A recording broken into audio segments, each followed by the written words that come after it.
Olá, de olho na tela, porque vamos iniciar a primeira parte da videoaula 2 da disciplina Psicologia da Educação. Vamos agora conhecer um pouco mais sobre a teoria do behaviorismo. Vamos lá? Bem, o behaviorismo é um termo que remete a comportamento.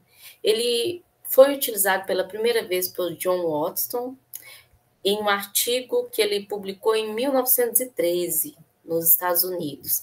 Essa teoria, ela defende que só é possível teorizar e agir sobre o que é cientificamente observável.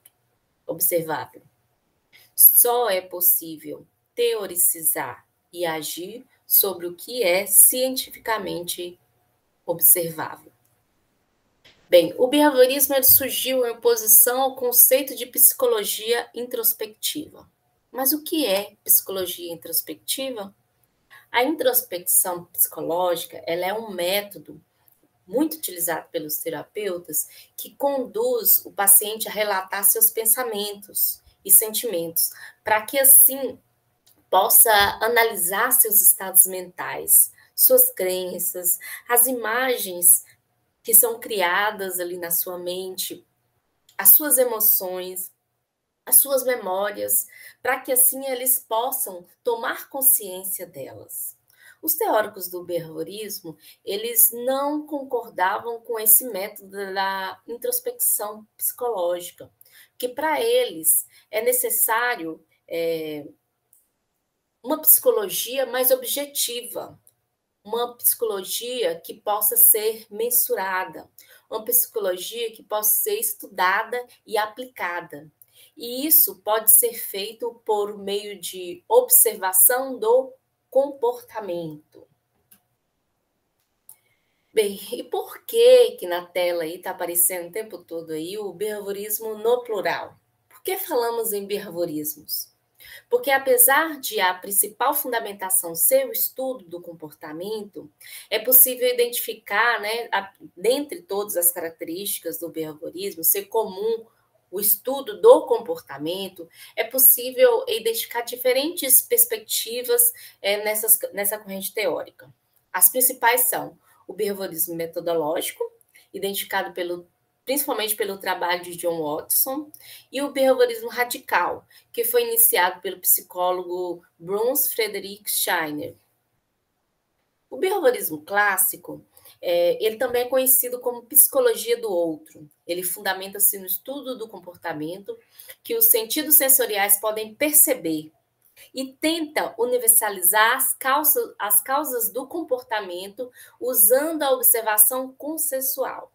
Essa corrente ela apresenta a psicologia como um ramo puramente objetivo e experimental, cuja finalidade seria prever e controlar o comportamento de todo e qualquer indivíduo. Já o behaviorismo radical, ele se interessa pela influência que o comportamento ele pode exercer da experiência de um determinado sujeito. Nessa perspectiva, ela foi desenvolvida não como um campo experimental, de uma ciência puramente experimental, mas também como uma proposta de filosofia sobre o comportamento humano. Mas como assim? Que tipo de filosofia? Na filosofia de que é possível controlar o comportamento com base no que é aprendido, tanto com base no que é aprendido, quanto com base na relação do comportamento e das consequências daquele comportamento, da consequência dos atos e as consequências desses atos. Isso pode acontecer por meio de reforços tanto positivos quanto negativos, e também por meio de punições. Talvez você deve estar se perguntando o que é reforço positivo ou negativo e o que é punição. O reforço positivo, ele é um prêmio, uma espécie de gratificação, como estímulo pela ação realizada. Vou dar um exemplo. Eu tenho um cachorrinho e toda vez que ele me dá a patinha, eu peço a patinha, ele me dá a patinha, eu dou um biscoito. Então, esse é um exemplo. Eu estou dando um reforço positivo. Então, ele sabe que toda vez que ele me der a patinha, ele vai ganhar um biscoitinho. Então, ele vai aprender isso.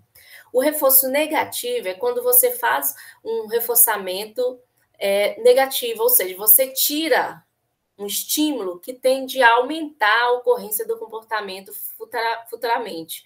Por exemplo, tem uma criança que toda vez que ela vê brócolis no prato dele, ela começa a chorar e fazer birra. Eu vou lá e retiro o brócolis do prato dele, tiro o alimento para que ele não faça mais birra.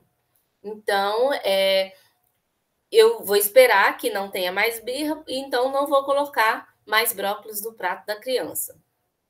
E a punição? A punição ela seria uma sanção por um comportamento não desejado. Por exemplo, o menino ele fala palavrão, sua mãe vai lá e tira o videogame dele por uma semana. Ele está sendo punido. Então, ele não vai mais falar palavrão. Conseguiu compreender quais são, né, esses exemplos de behaviorismo clássico e do behaviorismo radical? Se você precisar de mais exemplos para compreender isso, eu sugiro que acesse o link para saber mais no tópico 3 da nossa sala virtual, ok? Você pode ir lá, tem um vídeo que vai explicar direitinho, muito interessante. Então, vai lá e confira. Se quiser pausar o vídeo agora nesse momento e ir lá conferir, tudo bem. Pause, confira e depois volte para terminar de assistir a aula. Fique à vontade, viu? Do jeito que você achar melhor.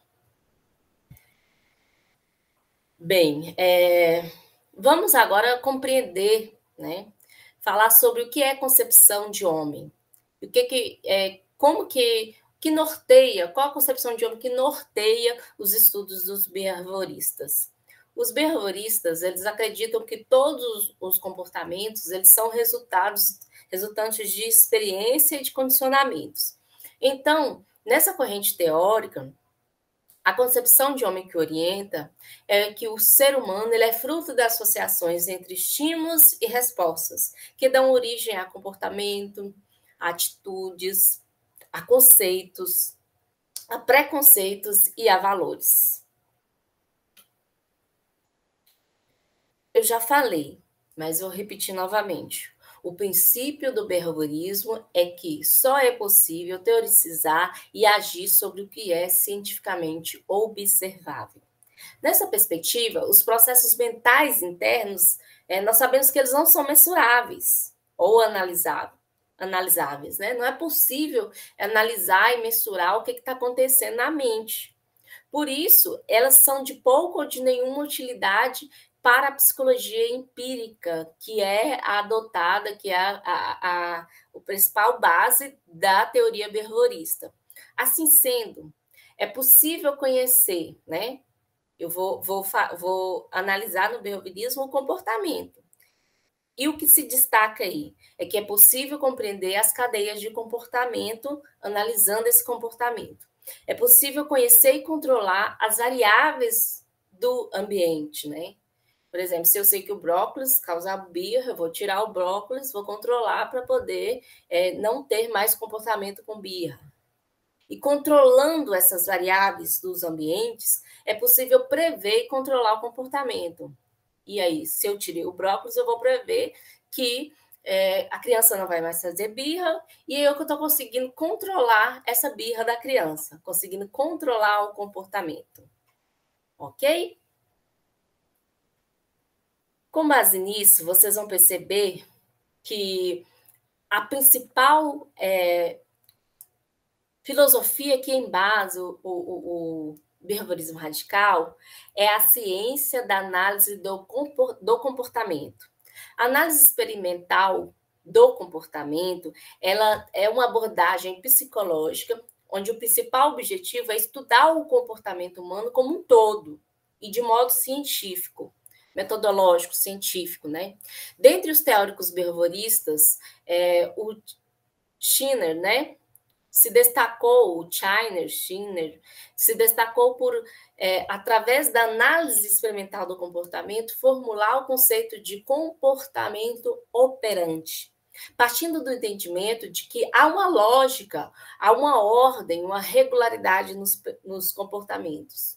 Por isso, eu posso prever como que esses comportamentos, qual vai ser esse comportamento a partir de determinados estímulos ou condições em que eu colocar a pessoa, o animal ali, infra-humano, né, em alguma situação.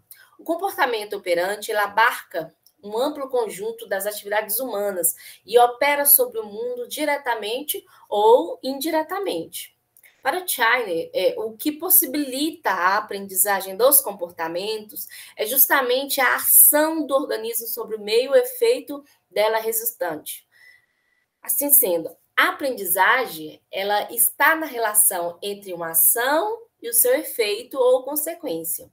Assim sendo, o comportamento operante, ele engloba as operações do organismo sobre o ambiente, alterando esse ambiente, e tais alterações, elas podem determinar a probabilidade futura dessas ações.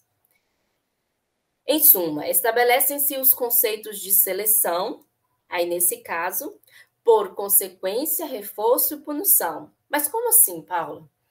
Bem, acredita-se, né, que o reforço ele incentiva o comportamento, enquanto a punição ela desencoraja aquele comportamento. Ambos desenvolvem a aprendizagem através do que chamamos de condicionamento operante. E nesse processo, os comportamentos, eles aumentam ou diminuem com base no tipo de resultado obtido. O Chiner, em seus estudos, ele mostrou que as punições, elas tendem a diminuir a probabilidade dos comportamentos específicos, enquanto os reforços tendem a aumentar a probabilidade deles. Bem, chegamos ao fim da nossa primeira parte da videoaula. Antes de encerrar, eu gostaria de chamar a atenção para um fato. Como é apresentado até aqui, você consegue perceber que, apesar do behaviorismo ser classificado por alguns como uma teoria antiga, ainda é adotado, né? A gente vê muito presente em diversas instituições da sociedade. Você conseguiu perceber isso? De acordo com essas características que eu passei, você conseguiu compreender isso? Você percebeu alguma coisa sobre isso? O estudo do comportamento, ele pode ajudar a melhorar o aprendizado, a motivação do estudo, ou o trabalho, ou em ambientes diversos, através de sistemas de punição, premiação e observações do que ocorre após esses estímulos. E na escola, você percebe a filosofia do behaviorismo presente? Alguma filosofia dos behaviorismos presente? Né? Você consegue perceber isso, a adoção de algum tipo de prática? Então, eu gostaria que você contasse isso aí para mim e para os seus colegas. Escaneie esse QR Code que está aí na sua telinha, ou acesse nesse link que vocês vão encontrar no slide e vai lá no nosso painel colaborativo e registre para mim o que você pensa nesse painel. O que você percebe do behaviorismo na atualidade no ambiente escola, tá bom? Mas antes de fazer esse registro, eu acho interessante você ler a unidade 4 do nosso caderno didático, porque ela vai te ajudar a compreender as implicações do behaviorismo na educação. Vamos lá, aguardo vocês e vou conferir lá o que foi registrado, para depois comentarmos nos nossos próximos encontros. Ok? Abraço e até mais.